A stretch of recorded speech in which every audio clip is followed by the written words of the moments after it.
go. Welcome to the regularly scheduled City Commission meeting for Tuesday, October the 24th, 2023. If you would, please stand with me and join me in the Pledge of Allegiance. I pledge allegiance to the flag of the United States of America and to the republic for which it stands, one nation, under God, indivisible, with liberty and justice for all. Thank you. Can we have a call for attendance, please? Commissioner Quitt. Here. Commissioner Vowles. Here. Commissioner Thomas. Here. Commissioner Pruitt's absent. Mayor Staten. Here. First up on the agenda is we have a presentation from the Salvation Army. If you would, please join us at the podium and state your name, who you are, and tell us a little bit about what's going on with the Salvation Army, please. Good afternoon. My name is Major Stephen Story. I am the Corps Officer, Minister and Administrator for the Salvation Army in Henderson, Kentucky. It is my pleasure to be here this afternoon and to share with you a little bit about what is going on at the Salvation Army as we come to the end of 2023. I appreciate the opportunity to be here and to let you know that the Salvation Army has been active in seeking ways to help our neighbors in need, to reduce toxic family stress, food insecurity, and many other struggles that families face all year long. We're able to accomplish this through the many services and programs that we provide, such as our fellowship kitchen, our emergency social services that provide rent, utilities, food boxes, clothing vouchers, our food pantry, and many other services. But we also help our community throughout the holiday season with our holiday programs. So in just a few weeks, all of those will ramp up, and you will probably see more of the Salvation Army than you want.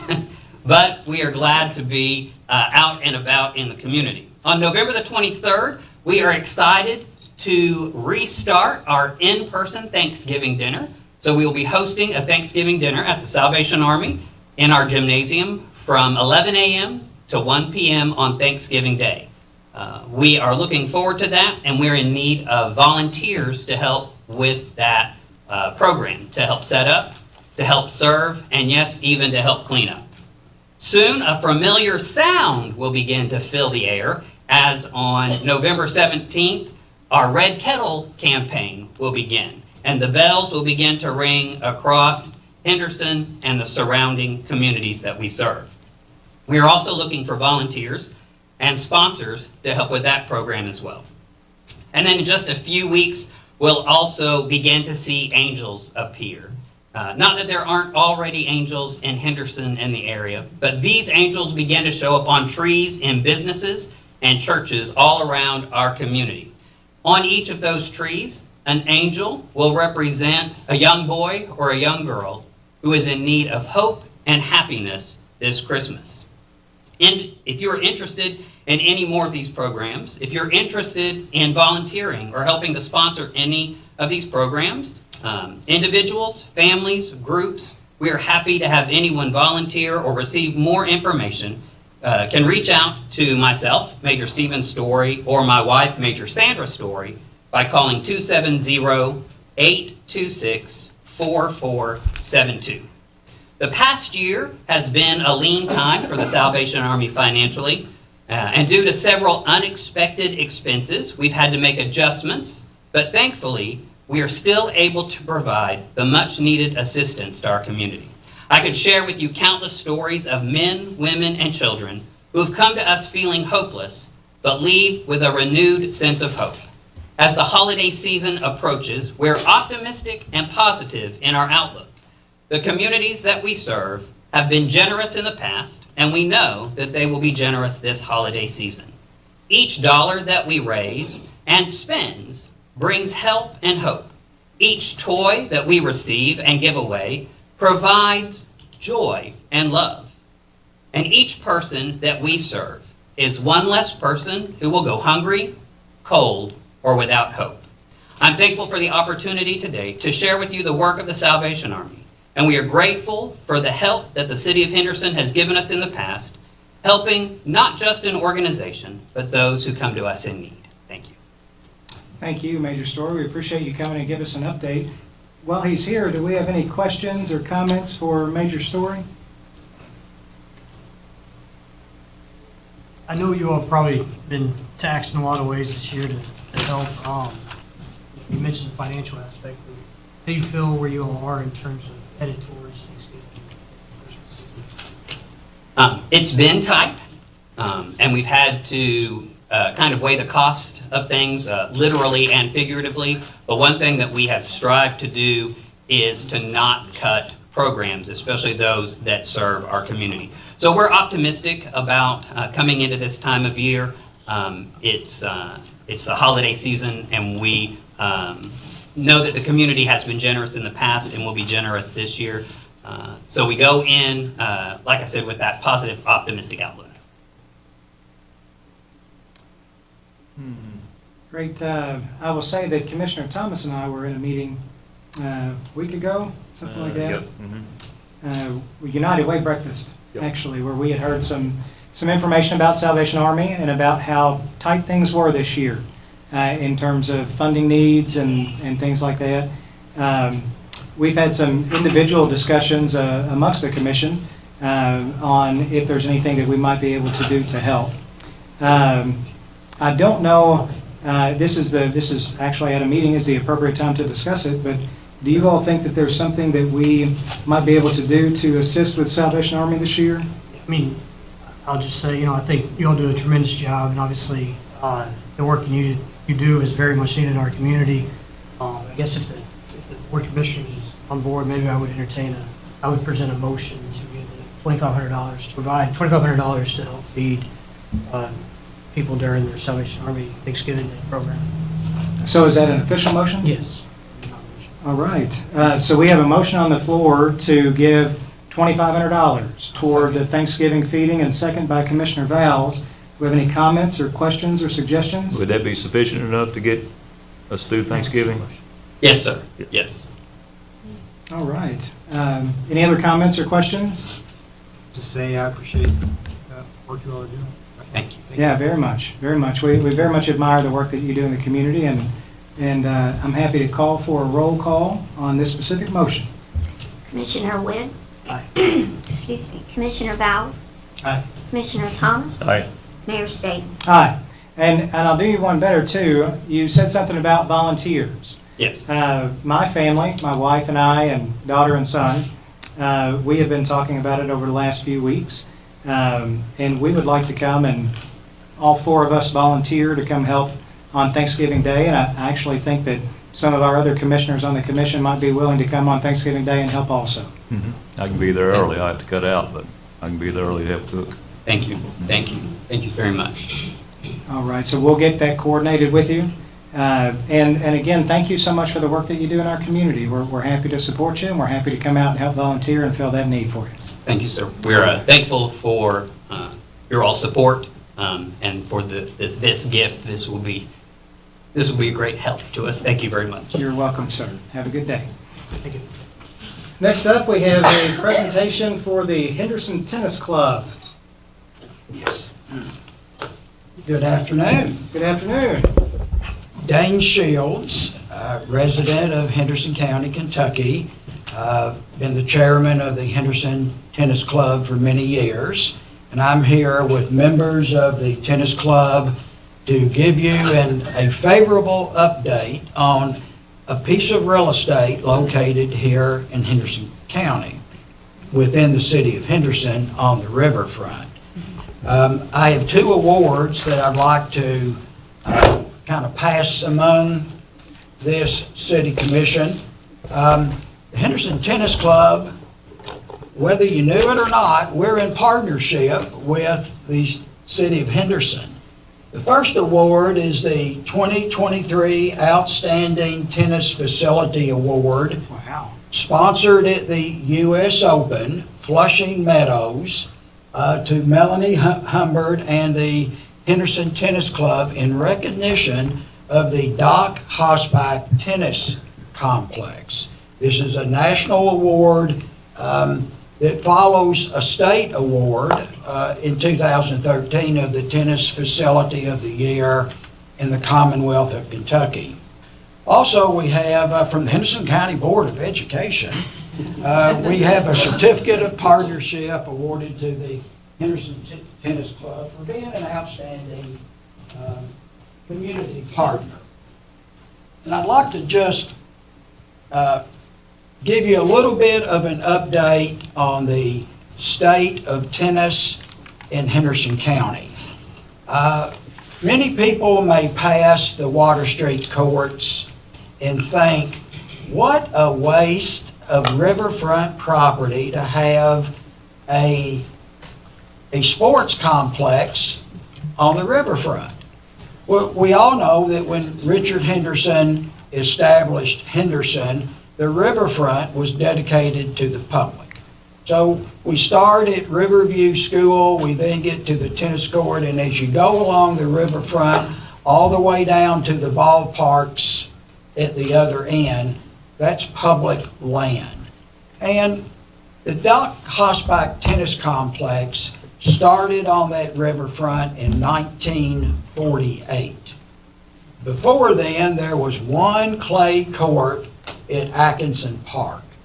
Then a gentleman by the name of Doc Hossbach, and many of you may know of Doc. Doc died in 1987, but he was our circuit clerk in Henderson for 20 years, from 1940 to 1958. He was the 1958 National Pop Warner Award winner. He was the 1961 Chamber Distinguished Citizen of the Year. He was on the board of the YMCA for decades. He taught 55 seasons of lessons on the riverfront. That facility started with 2 courts in 1948, and through the years has grown to 12 courts. In approximately 2012, the Riverwalk came to Henderson, federal highway dollars. Since the tennis facility is on the riverfront, we talked with the city of Henderson. We've requested a portion of those funds to reconstruct the tennis courts.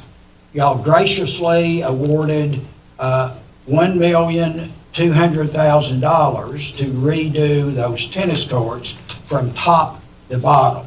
The tennis club contributed $50,000 of personal funds at that time. The Henderson Tennis Club is a not-for-profit 401(b)(c), I think is the title. We have 4 officers, 18 directors on the board. We've been in existence for 65 years. We have contributed capital dollars in excess of $200,000 directly into those tennis courts. And every year, year-round, we fundraise, and 100% of every dollar that we raise goes into those tennis courts or to tennis instructors to teach the youth. Now, tennis is a sport for life, and we have kids that are playing down on those tennis courts from age 4 to age 84. It's a beautiful facility. It has a history that is rich. Out of that facility have come high school state champions, players that have gone on to become Division I All-Americans in college.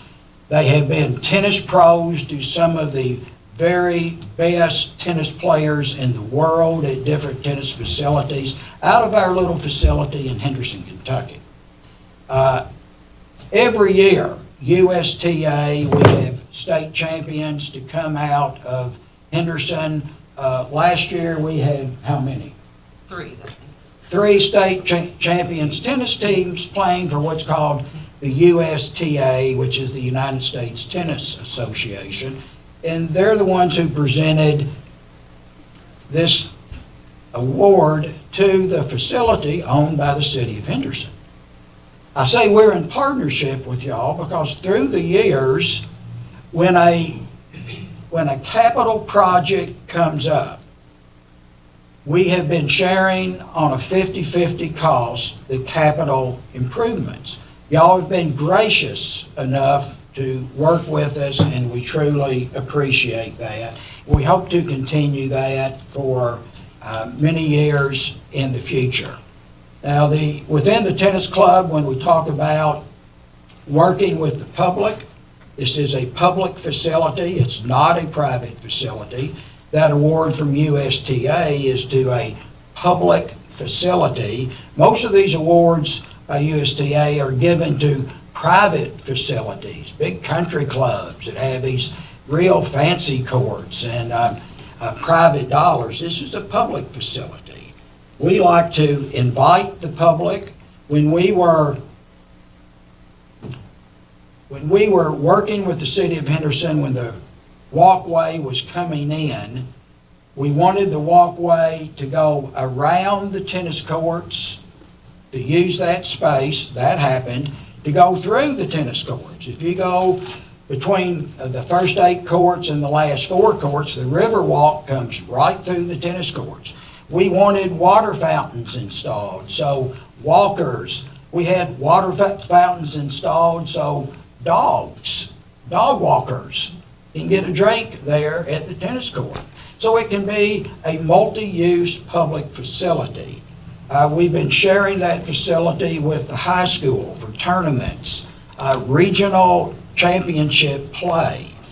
Now, on the other hand, the Henderson Tennis Club, we look at this as we are stewards of that tennis facility for the public. Stewardship means you have some responsibility and you help take care of that facility. And we endeavor to do that.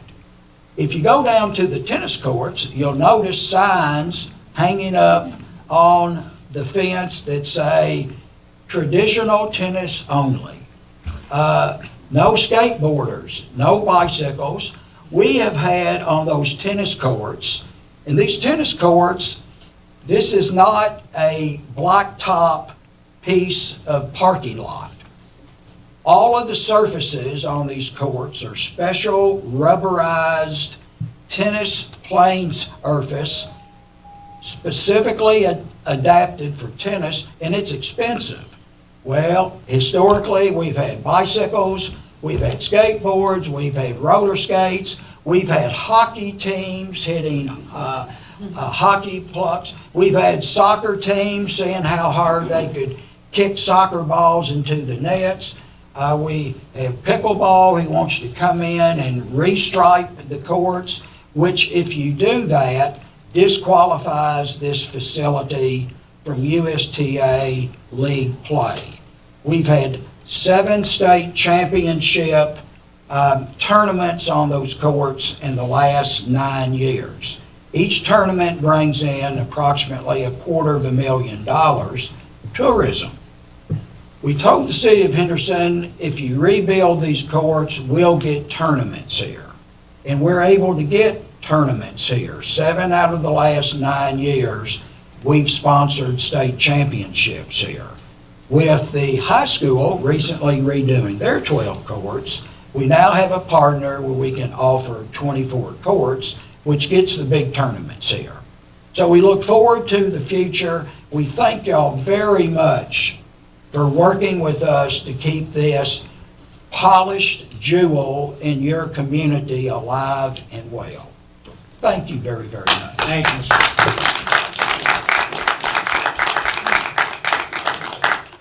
Thank you for the presentation, and congratulations on the award. Thank you. It's a big deal, yeah. Next up, we have a presentation from the Henderson Tourist Commission, among others, presenting information about the Audubon State Park Conference Center project. I've got my work cut out for me. These have been great presentations, and I think I'm going to take up I think tips. that's why you don't give an attorney a mic, right? I'm actually going to start, usually I get there anyway, but I'm going to be really off track from the beginning. We have, as most of you know, April 8th, 2024, we are in the path of totality for a solar eclipse. And so we have our Henderson branded solar eclipse glasses hot off the press. I want all of our city leaders to be safe I can't in see. admiring this celestial wonder. So The wheels are falling off her. these will be, for the rest of us, these will be available for purchase at the depot starting tomorrow. So, thank you all for having us. I'm Abby Dixon. I'm from the Henderson Tourist Commission. You probably recall several weeks ago, Andy Rideout and myself came on behalf of the Henderson Tourist Commission, the Henderson Chamber of Commerce, Henderson Economic Development, the Friends of Audubon, asking both the city and the county to help to fund a feasibility study to look at what the potential might be for a conference center at Audubon State Park. And, we wanted to not only look at, what this would mean for the park and for visitation to the park, but also what it would mean for greater economic impact in our community, how it could benefit our local businesses, as well as be a quality of life addition for Hendersonians. So we worked with Hunden, once again, great partner of our city, to really dig in and see what the numbers looked like. They did a great job. I'm hoping that Sean is on Zoom. Yeah, Sean, okay. Sean's Yep, on I'm Zoom. here. Can you hear me? Yep. Yes, we can, can hear you. sir, We had some yes. technical difficulties at fiscal court this morning. So with that, I'm going to turn it over to Sean to present what those numbers look like. It's a pretty brief presentation, but the full study is pretty dense, several pages to that study. If you would like to dig in more, it can be found on our website, which is hendersonky.org, also on the side of your glasses. There is, on the top right-hand corner, there are like 3 lines for a drop-down box. There's a research tab. It's really easy to click and view the full PDF there. But for now, I will turn it over to Sean, and then Sean can answer any questions, or representatives from our group can do the same. Sean?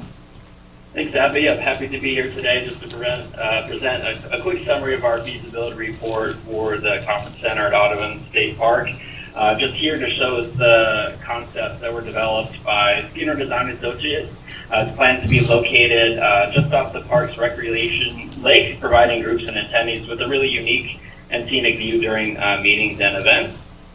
And this slide just shows the proposed layout of the conference center. The facility includes approximately 12,600 square feet of function space. And this includes an 8,300 square foot banquet hall, as well as additional meeting rooms.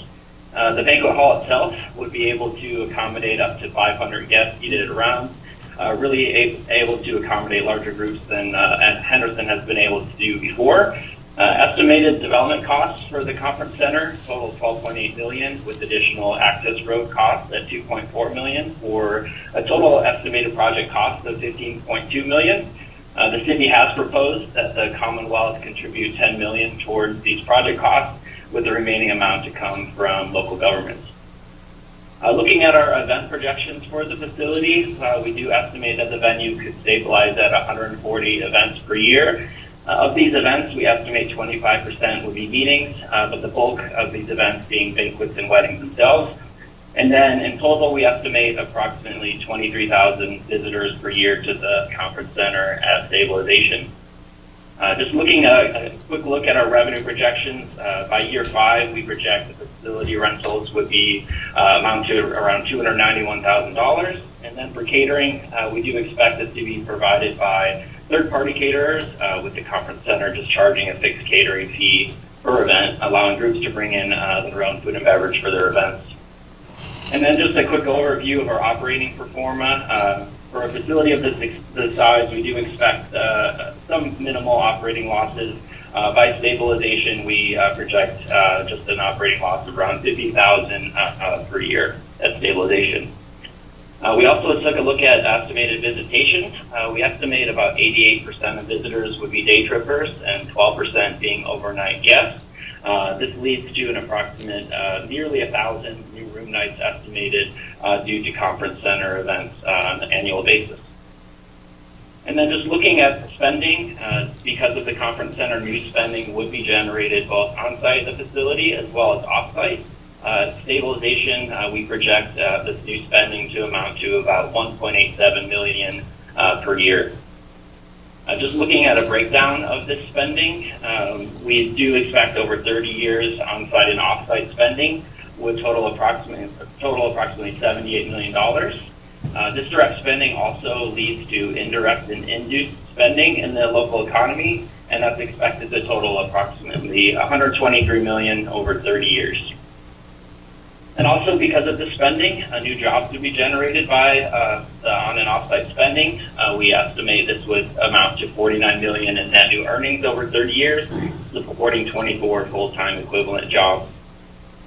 And then finally, looking at tax impacts, based on this new spending, we estimate approximately $6.6 million in net new state and local taxes over 30 years, with the bulk of these new tax dollars generated through the 6% state sales tax.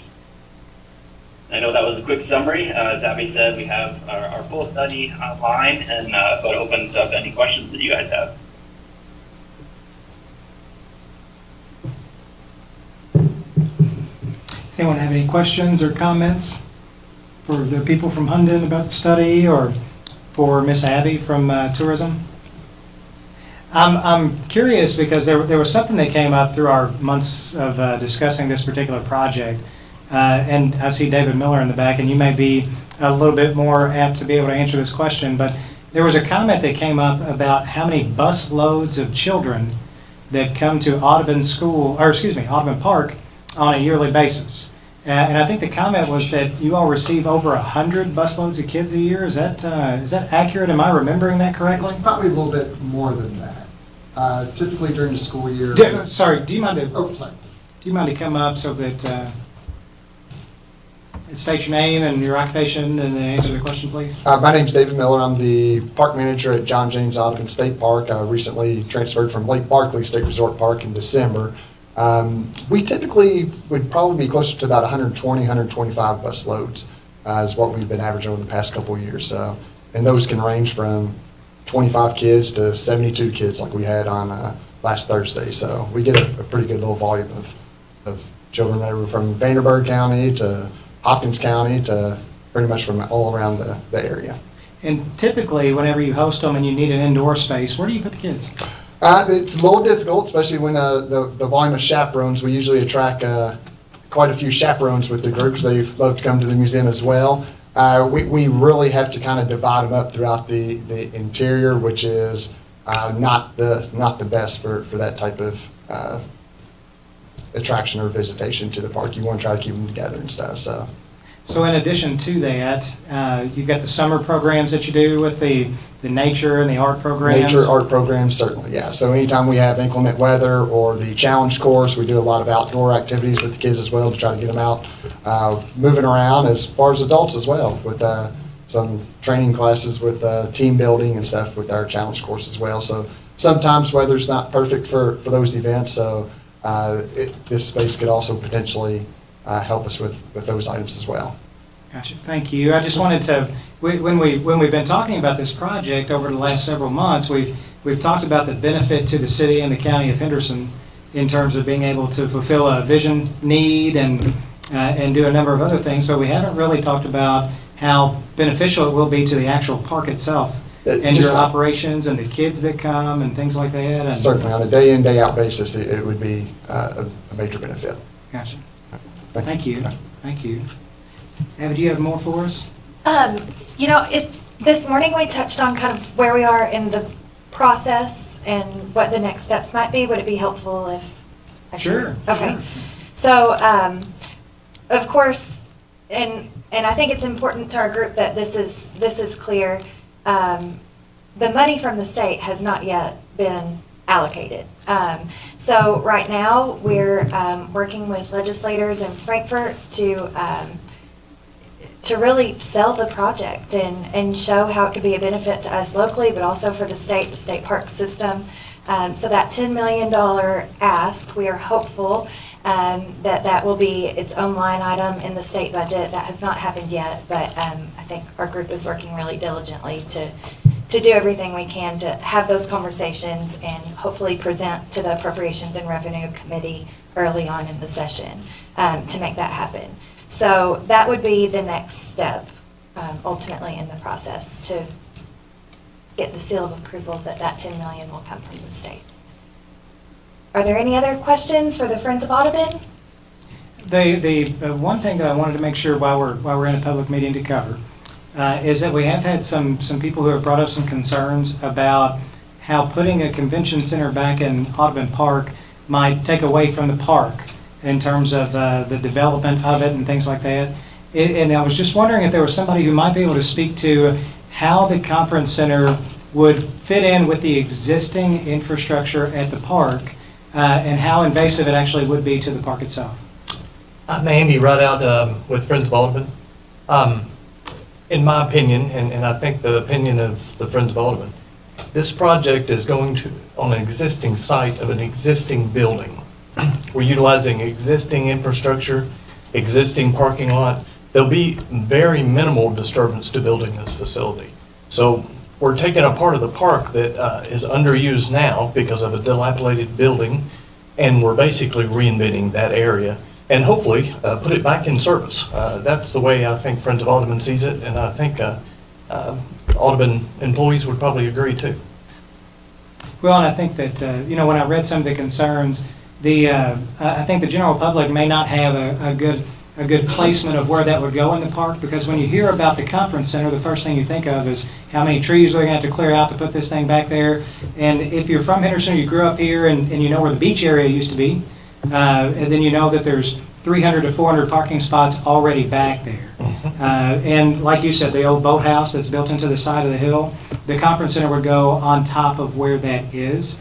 And then if anything, it would, the addition of the conference center would cause some minor construction to happen to improve the status of the pond and make sure that the water level comes up to the bottom of the conference center itself. And so I think there's been a lot of care that have been given on behalf of Friends of Audubon to take a look at this project and make sure that it fits, that it accentuates the beauty of the park. And then certainly with the addition of the second entrance and exit into the park, it would make the park a much more functional park for all visitors for all reasons as well. No doubt that the extra entrance we budgeted into this project and planned for is huge for safety concerns. If you've ever pulled out of Audubon Park, you understand totally. Yeah. And so that extra entrance is a major part of this project, but it also helped flow the traffic to the event center very easily in and out, which, with what we hope is increased use out there, which means increased traffic. We're actually directing that traffic in an easier way in and out with less disturbance in the park. So there's all kinds of advantages, and overall, the project should really liven up that area in particular, but liven up Audubon Park, which is how we in government often measure our successes. It's not necessarily on, how much money did we make, it's how many people did we serve in our community. And regionally, this project, I think, will mean something to surrounding counties also. Well, and another great thing as far as from the city's standpoint, when it looks at investing money into the project, is that we would be investing money into the project that would be owned by the state. Yes. And operated by the state.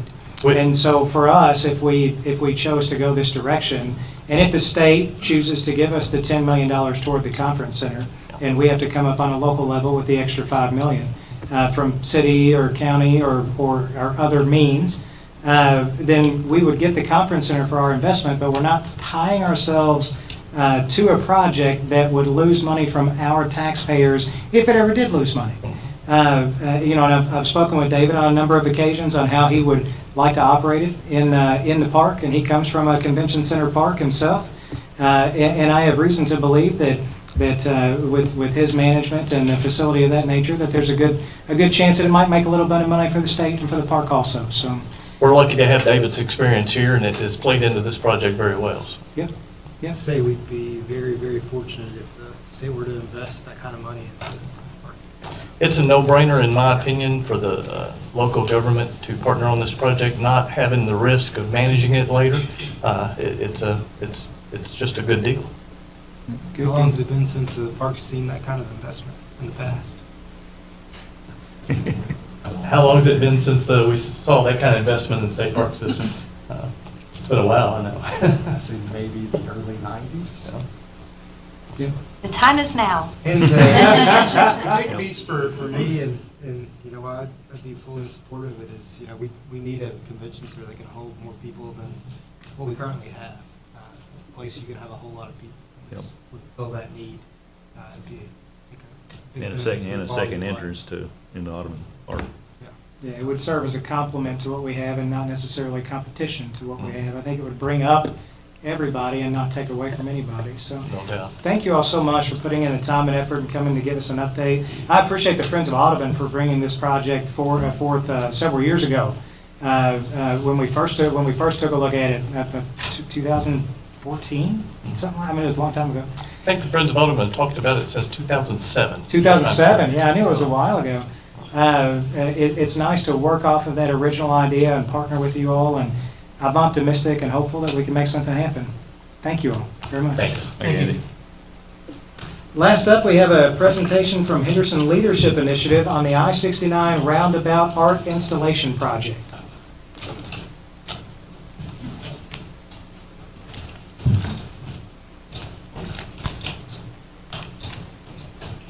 Sure.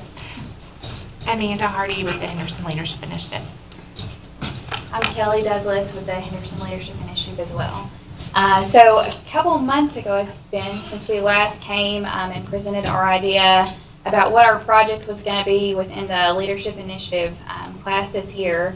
And our group has chosen to take charge of one of the three roundabouts that you can see here on the presentation. It'll be the one closest to the high school, so the one on your far, I guess my far left, your far right. That will be the roundabout that we're going to discuss today. And Amanda has got some other information for us, so I'll click along. Okay. So we have gone with an artist. His name is Michael Wright. He is with Stone Art out of Horse Cave, Kentucky. This is just a short PowerPoint of some of his work that he has done. So these, of course, are mountains at home, and then an angel that he has done. And you can tell he has different colors, and this horse is the one I think I brought to you all last time that was in Louisville. This is the bronze horse that cost a lot of money. And concrete. Yes. And then the tree is actually in Union County in downtown. So this is just some of his pieces. Of course, this one is really unique because it looks like it's really big, but you can tell the processes of what he's doing. And then again, some more color versus non-color concrete. The soldiers to me really stand out because that looks very detailed. And then, of course, the color on the dog. This was a mascot at one of the universities, and just kind of shows the differences. So this is what we are proposing. I actually noticed walking in the front door today that this is our Colonel picture. So this is what we are looking at doing. This would be one piece. So the pedestal and the artwork would all be one. And there is a square in the middle of that left for a plaque. So this is just some drawings that he did for me showing that it almost looks like the plaque is coming out of the pedestal. And then on the other one, he just put an H. That we kind of had some wiggle room with our artwork on that part. So we're still working on that part. But this is basically what the pedestal would look like, and then the artwork as well. So this is all together. We are talking about doing the color. And I know some of you all had questions about the color last time. So talking to him, the color will stay forever as long as it is coated every year with shellac. That's something that we're hoping that the city will pick up and do. It's just a once a year. It's a once a year maintenance. Get a paintbrush and just, Once a or year even spray. shellacking, right? Yeah. So that seemed pretty easy. It is going to be on the what do you call it? The platform, concrete. And it is, so one of the other questions we had was, is it secure?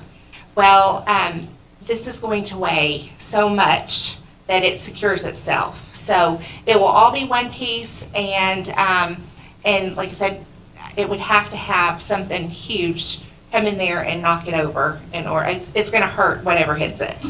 So, so this is where we are right now. We have gotten a contract back from him, and at this point, we are in full speed of raising money. So we are just looking for donors at this point, and we'll start with that, so. And he said it'll take about a year to complete the sculpture. And I think with talking with some others, it seems like that timing will be more than enough time from when the roundabout's actually going to be complete for whenever this needs to be installed. And I think from like the ground to the top, our wiggle room is between 10 to 15 feet is what we have decided on. And I think our quote was for 10 feet at this point in time. But we could up that depending on how the fundraising goes.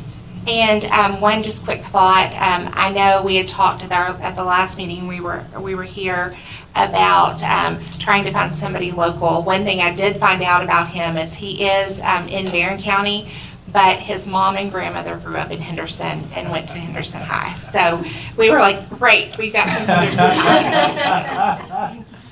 That's fantastic. Can you give us, just so we know for future reference, a ballpark estimate of what the difference is between a 10-foot and 15-foot sculpture in cost? I don't have the 15-foot. The 10-foot was right at $40,000. Okay. And we had actually estimated $60,000 for the project. Okay. So, We're assuming somewhere in that range. yeah. And your plans are to go out and raise the money to build the statue, right? Yes. I think with something that has to do with school spirit and with how many people that we have in this community with means who care about the high school, I'm optimistic you'll be able to raise more than what you need. And so I might encourage you to shoot for the 15 feet right out of the gate. Right. Because we have a lot of people in this community who are generous and who I think would really like to see this particular piece of art down there by the high school. I think it would be great. Do we have any other questions or anything? Looks good. Yeah. So just to kind of also piggyback off of you, from what I understand, unless things have changed from KYTC, the roundabouts that they are putting in, they're putting in 3 roundabouts, through 1 roundabout and 2 what are called teardrops, with 3 roundabouts for all intents and purposes, in that stretch between North Middle School and the high school. And construction on that is set to begin at the end of this school year, and is set to be complete before the beginning of the following school year. So they have about a 15-month build out for that. So I think you're right in terms of if you're looking at a year's time frame, that would put you at having something bid out and ready to be installed probably 8 to 10 months before the roundabouts are even complete. So I think you're on a good timeline. Yeah, and I think before he'll even begin the project, he'll want a deposit, obviously, and so that'll kind of give us a little bit of time to fundraise and get half of the money at least before we begin. So I think the timing should be okay. Good deal. Well, I hope you're having a great experience with HLI. I certainly did, and the work you guys are doing is fantastic, and I don't know how the rest of the commission feels, but I would be very supportive of moving forward in this direction. I think it's a very good addition to the community, personally. Thank you. Me too. I would agree with that. All right. Thank you all very much. Thank you. Thank you. Before we move on to today's agenda and the consent agenda, I'd like to ask, is there anyone in the room who would like to bring anything before the commission that is not currently on the agenda? Hearing none, I'll have our city clerk read the consent agenda, please. The consent agenda is the minutes of the September 26th, 2023 regular meeting. All right. Does anybody have any questions or comments? Need a motion to approve the meeting minutes from September? So moved. A second? Second. Roll call, please. Commissioner Witt? Aye. Commissioner Vowles? Aye. Commissioner Thomas? Aye. Mayor Staten? Aye. Next up, we have a second reading of an ordinance authorizing water and sewer general revenue bonds. All right. And hopefully, I 27-23 General Revenue Bond Ordinance. Summary: General Revenue Bond Ordinance of the City of Henderson, Kentucky. 1. Providing for the establishment of the rules, regulations, and conditions for the issuance or incurrence of obligations secured by the revenues of its combined and consolidated municipal water, sanitary sewer, and storm sewer system from time to time. And 2. Providing for the collection, segregation, and distribution of the revenues of the system. The above General Revenue Bond Ordinance, the General Ordinance, sets forth the general rules, regulations, and conditions for the issuance or incurrence of indebtedness of the City of Henderson, Kentucky, the city, to be secured by the net revenues of the city's combined and consolidated municipal water, sanitary sewer, and storm sewer system, the system. Provisions are made for the authorization and issuance of water and sewer revenue bonds, notes, and other program obligations, such as loans from the Kentucky Infrastructure Authority upon adoption of a series or program ordinance, for the application of the proceeds for each such obligation, for the establishment of a proceeds fund, a revenue fund, a sinking fund, a debt service reserve fund, an operation and maintenance fund, and a depreciation fund, for certain covenants of the city with respect to the obligations issued or incurred thereunder, and for defaults and remedies with respect to such obligations. Such obligations, when issued, will not constitute an indebtedness of the city within the meaning of any constitutional or statutory provisions or limitations, but will be payable solely from the net revenues of the system to be operated by the Utility Commission of the city described in Section 96.320 of the Kentucky Revised Statutes, and operating under the name Henderson Water Utility. Reference is hereby made to the full text of the general ordinance for a complete statement of its provisions and terms. Do we have any questions or comments? Do we have a motion to approve? Moved. Do we have a second? Second. Roll call, please. Commissioner Witt? Aye. Commissioner Vowles? Aye. Commissioner Thomas? Aye. Mayor Staten? Aye. Next up, we have a second reading of an ordinance authorizing water and sewer revenue bonds.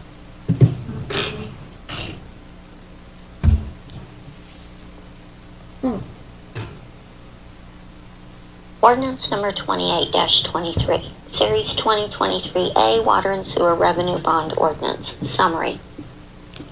Series 2023A Water and Sewer Revenue Bond Ordinance of the City of Henderson, Kentucky, authorizing the issuance of its City of Henderson, Kentucky Water and Sewer Revenue Bond Series 2023A in an approximate aggregate principal amount of $15,085,000, which amount may be increased by up to $1,510,000 or decreased by any amount, designating the paying agent and registrar for respect thereto, approving the preparation of a preliminary official statement and a final official statement with respect thereto, authorizing the execution of documents related to the Series 2023A bonds on behalf of the city, authorizing and directing the filing of a notice with the state local debt officer, establishing a cost of issuance account, a construction and acquisition account, a principal account, and an interest account for the Series 2023A bonds, providing for the sale of the Series 2023A bonds to the lowest and best bidder, and repealing any inconsistent ordinances. The ordinance authorizes the issuance of a series of water and sewer revenue bonds by the City of Henderson, Kentucky, the city, in accordance with the terms and conditions established in the General Revenue Bond Ordinance of the city enacted on the same date. The General Ordinance. The series of bonds is designated as the City of Henderson, Kentucky Water and Sewer Revenue Bond Series 2023A and is authorized to be issued in an aggregate principal amount of approximately $15,085,000, the Series 2023A bonds. 1. To finance a portion of the cost of the acquisition, construction, installation, and equipping of A. New elevated water storage tanks, water mains, and water booster and sewage pump stations to service a new industrial area in the city. B. Upgrades to an existing wastewater treatment basin to handle additional demand. C. Improvements to the high service water pump structure on the North Water Treatment Plant.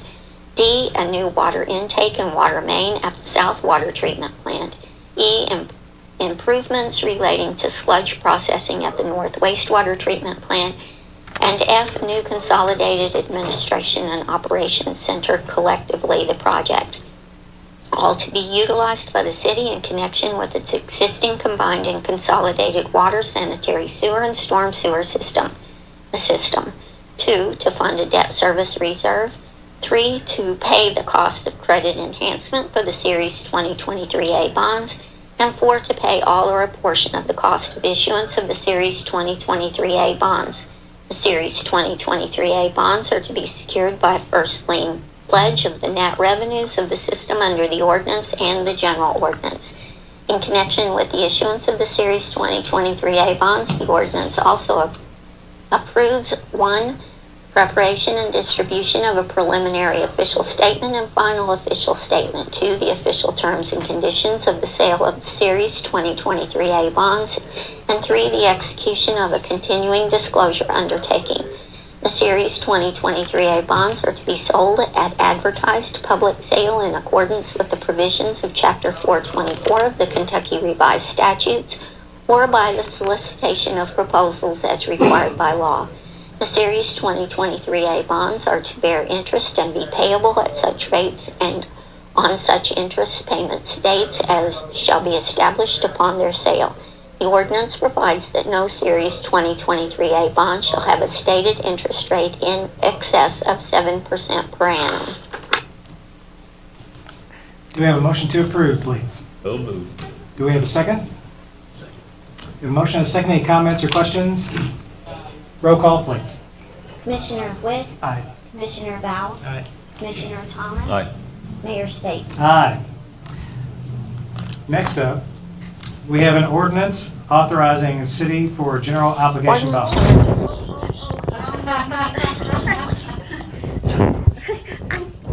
I was thinking as you were going through there, we should hire the old. Ordinance number 29-23, summary. An ordinance of the City of Henderson, Kentucky authorizing the issuance of its City of Henderson, Kentucky General Obligation Bond Series 2023B in the approximate aggregate principal amount of $13,655,000, which principal amount may be increased by up to $1,365,000 or decreased by any amount, for the purpose of financing 1, the acquisition, construction, installation, and equipping of A, a new fire station for the Henderson Fire Department, and B, an extension and related improvements to Barrett Boulevard, and 2, additional costs of construction of the Henderson Sports Complex, approving the form of the bonds, authorizing designated officers of the city to execute and deliver the bonds, authorizing and directing the filing of a notice with the state local debt officer, providing for the payment and security of the bonds, establishing a bond payment fund for the bonds, affirming the maintenance of the existing sinking fund, authorizing the acceptance of the bid of the purchaser for the bonds, and repealing any inconsistent ordinances.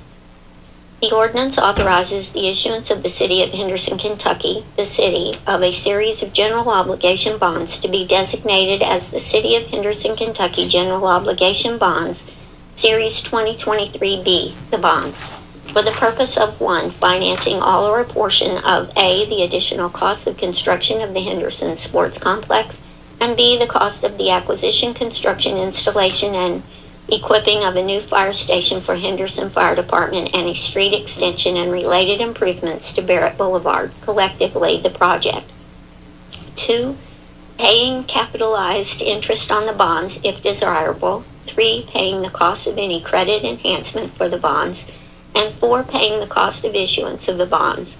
Provisions are made in the ordinance for the payment of the bonds and the security therefore, the application of the proceeds of the bonds, the establishment of a bond payment fund, the continuation of the city's existing sinking fund. The ordinance also contains covenants made by the city in connection with the issuance of the bonds. The bonds are to be sold at public competitive sale and shall mature or be subject to mandatory sinking fund redemption in varying amounts on December 1st, 2024, and each December 1st thereafter until December 1st, 2043. The bonds pledge the full faith, credit, and taxing power of the city, and provision is made for the collection of a tax to pay the principal of and interest on the bonds, subject to certain credits as provided in Section 8 of the ordinance. The sale of the bonds is contingent upon the satisfaction of all of the requirements and the conditions of the city with respect to the project. As required by KRS Section 83A.060, the following Section 8 of the ordinance is set forth in its entirety. Section 8, General Obligation. The bonds shall be full general obligations of the city, and the full faith, credit, and taxing power of the city are hereby pledged for the prompt payment of the bonds and the interest thereon. During the period the bonds are outstanding, there shall be, and there hereby is levied annually on all of the taxable property in the city, in addition to all other taxes without limitation as to rate, a direct tax in an amount sufficient to pay the principal of and interest on the bonds as and when due. It being hereby found and determined that the current tax rates of the city are within all applicable limitations. The tax shall be and hereby is ordered to be computed, certified, levied, and extended upon the tax duplicate, and shall be collected by the same officers in the same manner, and at the same time the taxes for general purposes for each of the years are certified, extended, and collected. The tax shall be placed before and in preference to all other items and for the full amount thereof, provided, however, that in each year, to the extent that any other lawfully available funds of the city are available for the payment of the bonds and are appropriated for such purpose, the amount of such direct tax upon all of the taxable property in the city shall be reduced by the amount of such other funds so available and appropriated. You do such a fantastic job. You should be proud. Had to do that like 3 times. Do we have a motion to approve, please? So moved. Do we have a second? Second. Do we have any questions or comments? Just wanted to remind everybody, we did have a lengthy discussion about this the last meeting. Roll call, please. Commissioner Witt? Aye. Commissioner Vowles? Aye. Commissioner Thomas? Aye. Mayor Staten? Aye.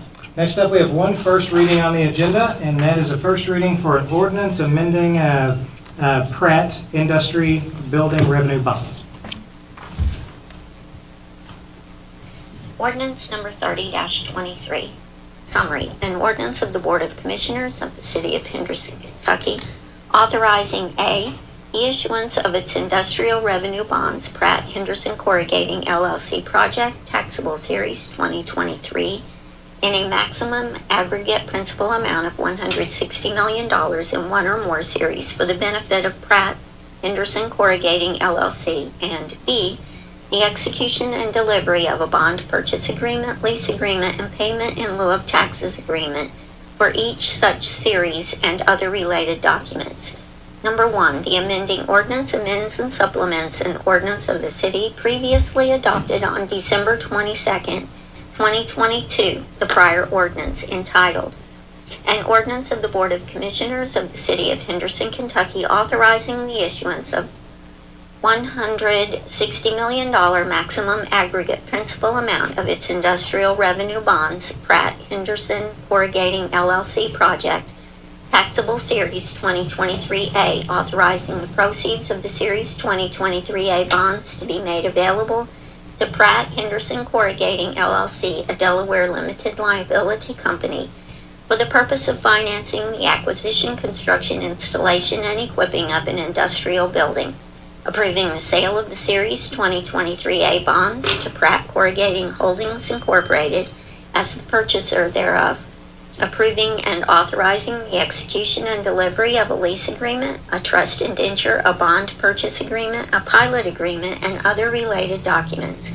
and authorizing further action by city officials and directing them to take all necessary action to effectuate the intent and purpose of this ordinance. Number 2, the prior ordinance authorizes the issuance of the city its industrial building revenue bonds, Pratt Henderson Corrugating LLC project, taxable Series 2023A, in a maximum aggregate principal amount of $160 million, the bonds, to finance the cost of the acquisition, construction, installation, and equipping of an industrial building comprised of real property improvements, fixtures, and personal property constituting a corrugated box manufacturing facility. facilities functionally related and subordinate thereto, and other ancillary improvements and equipment, together with storage, warehousing, and distribution facilities in respect thereof located at 6305 Kentucky 425, within the jurisdictional boundaries of the city. The project. Number 3, the amending ordinance authorizes 1, the issuance of the bonds in 1 or more series, but still subject to the maximum principal amount of $160 million, and 2, the execution and delivery of a separate bond purchase agreement, lease agreement, and pilot agreement for each such series and other related documents related to certain of the equipment comprising part of the project. The amending ordinance also clarifies that any series of the bonds may be purchased by Pratt Corrugated Holdings Incorporated. Number 4, the prior ordinance provides that pursuant to sections 103.200 through 103.285, inclusive of the Kentucky Revised Statutes, the bonds will constitute special and limited obligations of the city payable solely from receipts and security derived from the company. All right, do we have a motion to approve? So moved. Do we have a second? Second. Do we have any questions, comments, suggestions? Our council is on Zoom, you all have. Gotcha. Are there any questions or comments for our bond counsel? I think this was pretty straightforward. I had a few questions that they adequately answered earlier on this week, and have no additional questions. I think everything's pretty straightforward in there. So, roll call, please. Commissioner Whitt? Aye. Commissioner Valles? Aye. Commissioner Thomas? Aye. Mayor State? Aye. We have no need for a city manager's or a city attorney's report, so we'll move straight on into commissioners' comments. Commissioner Whitt, do you have anything tonight? I mean, I'm sure everybody's gonna say the same thing. Remind people to come tonight at 6 o'clock to the inner city improvement plan. And I was also gonna point out on the city's website, IT had put out a committee interest form, right, or a board interest form for people that are interested in perhaps being appointed to the board. So if you get a chance to check that out, if it's something you're interested in, it'd be great to get more people involved and see who all might be interested in joining the board. And I'll tell you something, Nick has been, Commissioner Whitt, has been working really hard on that behind the scenes. He came in and that was one of his first requests right off the bat is to try to make sure that we have a way for people who want to be on boards to be connected with the city so that we know what the interest is out there. Thank you for working on that. Commissioner Valles, anything? Nothing? Commissioner Thomas? Nothing today. And I'll join Commissioner Whitt in saying that tonight, 6 o'clock, at the Jefferson Elementary School, the new Jefferson Elementary School, is the final report out from this year's version of the Intercity Improvement Plan. We expect that it will be pretty well attended. We're excited about the projects they present. If you'd like to come out and be a part of that, we'd love to have you. With that, I'll entertain a motion to adjourn. Do we have a second? Second. All in favor, aye? Aye. We are adjourned.